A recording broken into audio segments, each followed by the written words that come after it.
Then several persons will talk about Japan. That Tim and myself, we are not Japanese. That we will talk about Japan. We are not women either. Yeah. Just before starting, just making just a short comment on what you said about the Kelantan woman, because when we talk a little bit about that, it's true that traditionally that the Kelantan women have such power on the market. So it's changing. It's changing because the industry structure is changing, and because of the role of information and communication technology, the change on the market, and women are losing ground because of that. Yeah. Then I will talk about the women entrepreneurship. Then just first of all, in very short manner, that when we talk about women entrepreneurs in Japan, it's a very old story. Then they were women entrepreneurs long time ago. In fact. And then when we talk about the Edo period, then Christian talked about that in her thesis at length. That yes, there is a debate on what exactly women had a role in the household, but almost everybody agrees to say that they had quite a very important roles. They were, first of all, they were controlling the finance of the household, as Japanese women still control the money of the family now. And then they were involved in quite large activities, trading activities, production activities. Of course, we are not talking about individual type of entrepreneurship. It was kind of a collective endeavor. Nevertheless, to the extent that, well, it supposed the taken initiatives, taking risk in terms of trading, in terms of production, being innovative. We can talk about entrepreneurship in that sense. Well, it covered almost all the segment of Japanese population except the upper segment of the aristocracy, the samurai segment of the population. Then, well, it changed gradually. And then since the Meiji era period, then the government tried at the same time as putting women at the center of the system, of the family, then to try to curtail Japanese women activities. But they could not do it for quite a long time. And Japanese women were still very active, especially in the first part of the Meiji period as traders. As we can see now, the same phenomenon in Vietnam or in China, for instance. Then in that sense, women were very much involved in development of family business, family-based capitalism. Well, it's only at the end of the 20s that things really changed radically, and then the activities of women as entrepreneurs, but as also as workers, started to change drastically. First of all, due to the change in the industrial structure, the role of women was very strongly weakened by the shift towards the heavy industry. Then the textile industry, the toy industry lost its importance. And then the Ryosai Kenpo ideology, then good wife, wise mother ideology. The Ryosai Kenpo put women at the center of the family, but at the same time it put women outside of the public sphere. In fact, then it was gradually reinforced, and during the military period, well, it covered almost all segments of the population.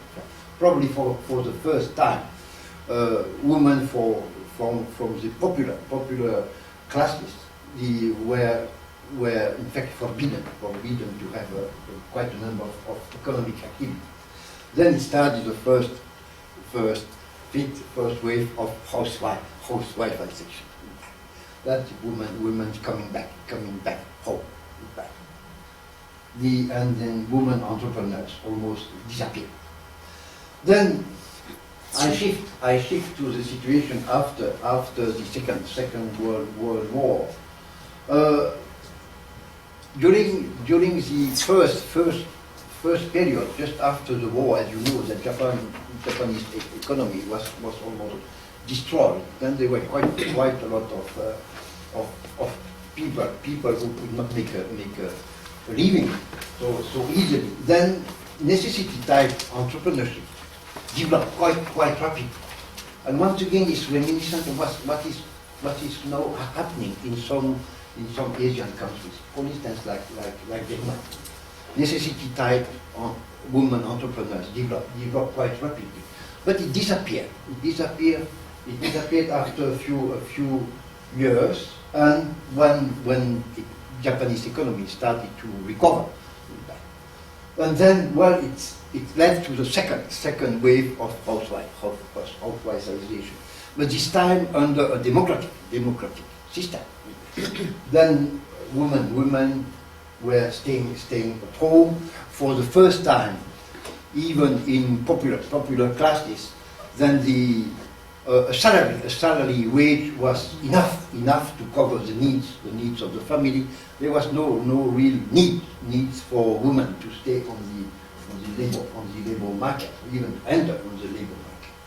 Then, as you know, that the business system that developed after the war led to a complete segregation of role between men and women in the labor market, with women playing only a very supportive ancillary role. Then, because of that, neither necessity type entrepreneurship nor opportunity type entrepreneurship had the opportunity to develop. For necessity type entrepreneurship, as I just told you, there was no real necessity to start a business, because the family wage was enough to cover the needs of the family. At the other end of the spectrum, well, women were curtailed from all types of managerial activities. Then they didn't have access to what is necessary to become an entrepreneur: knowledge, money, relationships. Then they could not create companies. It is not in good condition. At the same time, entrepreneurship as understood as activities coming from startup, small businesses, did not play an important role in the economic development of Japan after the Second World War. Then all the business and innovation system was centered, as you know, on large companies. SMEs were reduced to support roles, the subcontracting system, and startups had almost no role in the innovation system. At the same time, it was almost impossible to get money from the capital market. It was an indirect financing system. Companies financed themselves through banks, and banks had absolutely no interest in female entrepreneurs. It was just too marginal to invest them. At the same time, it was very difficult to create a business. It was also very expensive to create a business when it was out of reach for immense majority of Japanese women. Then the entrepreneurship itself, the idea of creating one's own company, had a relatively negative connotation especially in the elites, the young elite, Japanese elites, male and female. It was not a socially professionally acceptable model to create a company. It was true for male entrepreneurs, but more specifically for women entrepreneurs. But because, yes, there were, like in Europe, like in the United States, well, there were some hard and soft institutional obstacles, tax, inheritance. It's true that just after the Second World War, the primogeniture system was removed in Japan. Nevertheless, despite of that fact, until I would say the 80s or 90s, customarily, women abandoned their right to inheritance, in fact, to their male siblings in most of the cases, in fact. Although it was not compulsory, in fact, to do that. The tax system was made so that it was much better for the household to have the woman having only a part-time job and having a relatively low income threshold level every year. In fact, everything was encouraged to have women staying on the labor market as in an ancillary role. Then all the family and labor laws and regulations were made so that women had very, very little opportunities to have access to training and to occupation, leading to acquisition of skills and knowledge. Then, well, as in Europe, as in the United States, there were, of course, a number of soft institutional obstacles. Entrepreneurship considered as not appropriate for women to do that less necessary even when you are absolutely needed to cover your needs, but a subsistence need. But normally women don't do that. It's associated to competition, to aggressiveness. That is not a proper activity for women. Then yes, women entrepreneurship developed, but it was very, very marginally important economy. Socially, maybe it was important, as Christian told in her thesis. Yes, it's true, quite important, but not on the economic side. Then there were some drivers of changes, since starting, I would say, in the 80s or more specifically in the 90s. Yes, as in Europe and the US, reconsideration of the innovation system. Yes, the startups may play a more important role and necessary role in the system. Yes, there is a relative decline of the regional economy, concentration of wealth in large cities, Tokyo, Nagoya, Osaka. Well, then it's maybe necessary to have women more economically active for the revival of the regional economy. Then, yes, aging of the population is written on the wall already. Yes, it may lead to a structural shortage of manpower in a country where, yes, obviously, massive migration. Who would be necessarily Chinese or Korean migration is socially unacceptable. Then politically unacceptable. Japan has to solve its problem with its own people, women and elder people. Then to make the best use of those limited resources. Then, of course, socio-cultural and political changes. Well, if you look at the position of women in the political system, the position is still relatively low, weak. Women have a very small representation in the diet, even in local governments. Yes, it's true, but at the same time, thanks to the affirmative action followed by Japanese government for the last 25 years, women have a much stronger position in the bureaucracy. And in a country that is basically driven by the bureaucracy, then it helped quite a lot to promote a more proactive agenda in favor of women. In terms of education, yes, the gap is much smaller than before. with the, of course, very important exception of the natural science faculties. In the engineering faculties, women remain a very small minority, and it's not changing.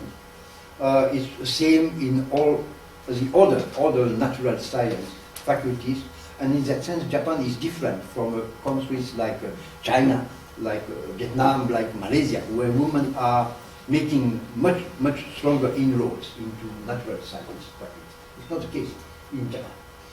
Changes in the family relationships to more equalitarian type of relationship, yes. And then, especially in large cities, many women are single, in fact. They are single, well, because they want to remain single.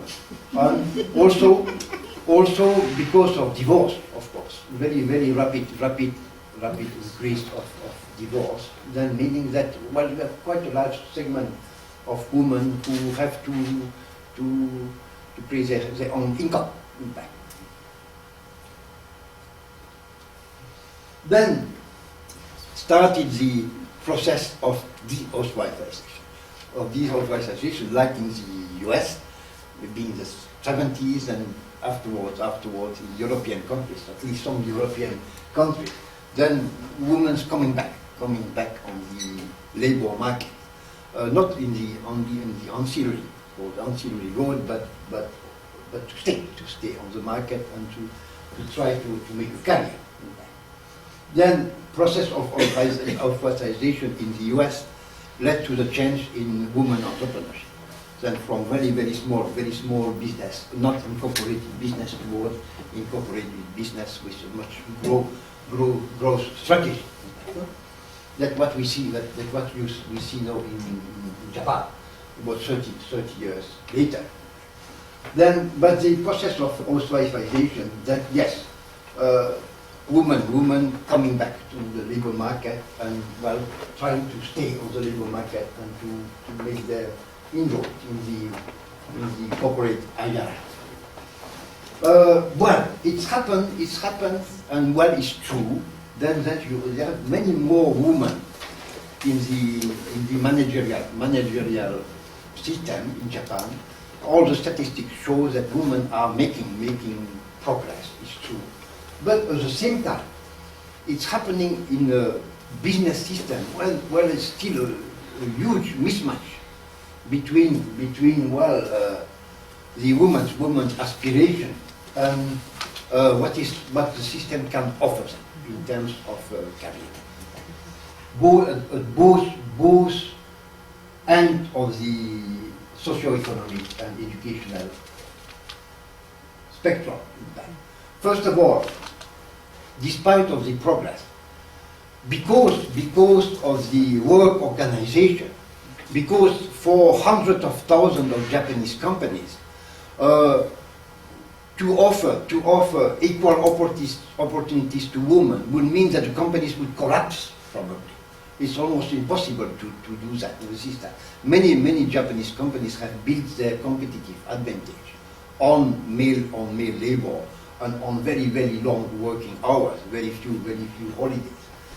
Very few women can work in a system like that, and it cannot be changed rapidly. Japanese companies, yes, they offer special conditions to very small number of high flyers.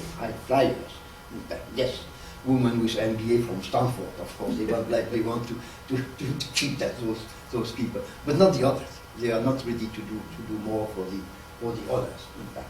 Then yes, women can make inroads in managerial hierarchy. They can acquire knowledge, skills, relationship, but they cannot make a career so easy, even now. That is the high end of the spectrum. The low end of the spectrum, it's very difficult to have a permanent job for women with a relatively low education. And well, if you work in a Japanese company and then if you get married and if you have a child, it's almost impossible to leave your job. Extremely strong pressure. It's almost unacceptable to do that. And if you leave, it's forever. You cannot come back. You cannot come back to the same company. then all of that, at the end, the change in the high end of the spectrum and low end leads to development of women entrepreneurship, of opportunity and necessity. That, both. Well, when you talk about this very brief fact, we are talking about a very heterogeneous group of women, in fact. Mixing push and pull reasons, opportunity and necessity reason is very difficult to disentangle that. It's a mix of that. Yes, there is an emergence of opportunity type entrepreneurship, emergence of a still small techno entrepreneurship. No woman who entered into the faculty of engineering and natural science and then entered in large Japanese companies starting at the end of the 80s. They are now reaching the age where in a Japanese context people may start to create a company. And yes, it's true, it's increasing.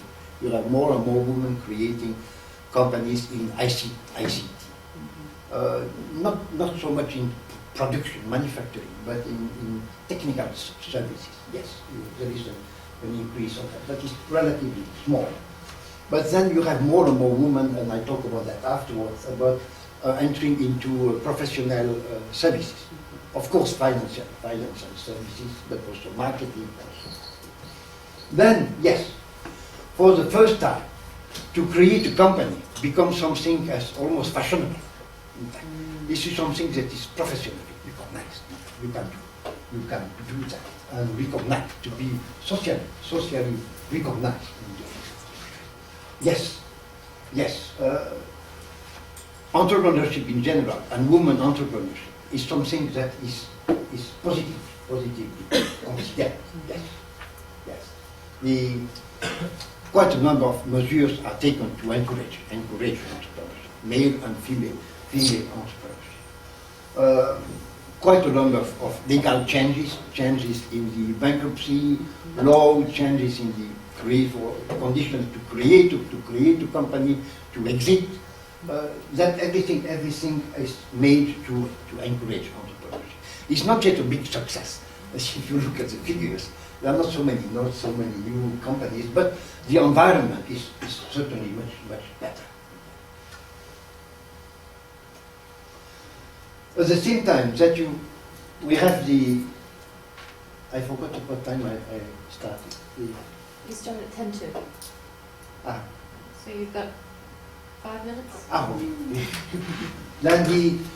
Then Japanese authorities know that are talking more and more about mainstreaming of the gender issues like the US, like the European Union. No. That yes, with two pillars, equality and then efficiency. Then equality, then the institutional obstacles are removed more and more, in fact. Well, then all the new laws and regulations should normally be gender neutral, in fact. Then there is a very strong push to eliminate direct discrimination, but also, of course, indirect discrimination. Indirect discrimination is still a problem in Japan. Despite of the new laws, indirect discrimination definition is extremely narrow. In Japan, it doesn't cover all the aspects, and yes, there are still some dark spots. But the employers, companies are so opposed to a broadening of the definition that it's difficult to change for the time being. But at the same time, there is a push to recognize the specificities of women. And yes, it's gender neutral, but while taking into account the specific needs of women workers and entrepreneurs. Then mainstream of the gender. But at the same time, the second pillar of mainstreaming is efficiency. That women have a role to play now in the business system, in the innovation system. Yes, as managers, but also as entrepreneurs. because, well, yes, in terms of motivation, in terms of drive to create companies, there are not so much difference between men and women, but women create different type of businesses, and they enter into different markets and with different business plans. They consider the market with different way of thinking about the market. Then yes, they have a place in the business system and innovation system because of that. They create small companies, very flexible companies that is fitting with the economic structure, requiring speed, flexibility. Markets are changing all the time. That many women created business have a place on the market. Then, quite important point, women have money. In fact, they have quite a lot of money. In fact, they have a very high disposable income. First of all, there are more single women, but also married women are of course much more influential than before in purchase of cars, of houses, and so on. Then women have a very high purchasing power, and then they request specific products and services, and while women businesses are very well positioned to answer to those specific needs. Well, it leads to proactive public support to promote women entrepreneurship. I will come back to that afterward because there are still quite a lot number of restrictions with that. At the same time, private companies are more interesting. Large companies. If you look at the ownership of the leading woman-owned businesses, you will see that large companies are very strongly present. Large tradings, but also large manufacturing companies. Yes, they bet on that. Also to acquire them, if necessary. Then women are also much more highly considered by financial institutions. When we talk about that, talk about banks, of course, but also even if it's still embryonic stage, the venture capital directed towards women businesses. Well, it's increasing, starting from a very low point, nevertheless, yes.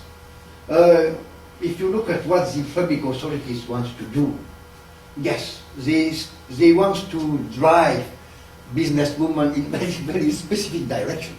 This is very clear. Yes, they would like women to play a very important role in the revival of the regional economy. Yes, they want women to play a role in the welfare system. Many women may say, well, that's is not what I want to do. In fact, I would prefer to enter into other businesses. In that case, it's more difficult to get access to the money. It's more difficult to get access to the scheme. And very split. That's why I say there is a kind of instrumentalization of women businesses. They would like to streamline, to push them into fields where some women may like to do that, or may think that, well, it's the most appropriate fields where they should enter. But it's not the case of all women, and I know quite a number of them. They said, no, but I don't want to enter into the care business. I don't want to enter into handicraft business, that I'm not interested in that. Then the business authorities are much less forward-looking if you want to get out of that. What's the assessment of this situation? If you look at the figures, but first of all, I would like to say that in Japan there is a so strong dearth of statistics on that. Is very difficult to get figures on that. That is, well, it's very difficult if according to the only figures available on the market, yes, women are making a very little inroads in male businesses, so-called male businesses in construction, internet-related business, according to the official figures. But nevertheless, quite a number of people think, and myself also, we think that women are much more present in the internet-related business than before. Not only simple website, but much more specialized services. But it doesn't appear in any statistics. But it seems that quite a number of women are created in those fields, but it's very difficult to know exactly for sure if it's true. For the time being, if you look at the business to business, for instance, position seems to be very low. But as I told you before, stronger progress, faster progress in professional services. Fiscal and financial advisors are once again women have money, and when they want to make investment, they prefer to work with women, with other women. Then financial advisors, financial counselors, high-end tourism, yes, amenities, hotels, restaurants, hot springs, run by women, for women. Healthcare, sports club, cultural club, and so on. I told you that the techno ventures, very small, but it's increasing. It's increasing. There are some professional cyber malls playing a quite important role as an opinion leader, in fact, and also as a forum. In Japan, there is a very dense network of women-driven organization, association, and it's a media that through those professional cyber mall and internet-related business, they can connect much better than before. Nevertheless, the most successful cases are in traditional industries. But when we talk about traditional industries, it doesn't mean that it's not high-tech in the sense. Well, even in traditional industries, women develop new innovative business models. They use extensively information technology. That yes, if you want to launch a cleaning operation or education, you have to be very good. You have to be very good in terms of business acumen, business sense. You have to be very good in terms of knowledge. You have really to think about your business. But it's not a hobby extension at all. Then it's difficult to make the distinction between traditional and non-traditional businesses. It's just easier. Then altogether, position is still relatively small. It's true. If you look at the evolution of those businesses, very few become medium-sized businesses. Most of them remain relatively small. A very small number of businesses are incorporated. Most of them not incorporated, but maybe not so important anymore. But nevertheless, it's a situation.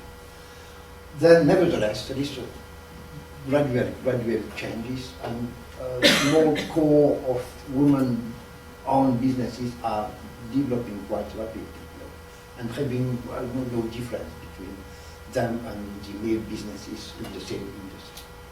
That's it. Thank you. We have 4 minutes for questions. Good. Any questions? Perhaps I'd like to just maybe ask Philip to express a little bit what you meant by, like, not you meant, but the public authorities, you mentioned that they are driving women into very specific sectors for economic activities, right? For example, tourism or cultural related. The reason behind that, why is that so? Could you just public deficit is one reason. Uh-huh. The social security system deficit. That yes, they would like women to supplement or to complement the state in businesses where the state does not want or cannot invest anymore, especially in the regional level. Then if women can create businesses that can do such activities, this It's also better. They create jobs, their own job, maybe other jobs, but also they can cover quite a lot of expenses that the state does not cannot cover. This is one reason.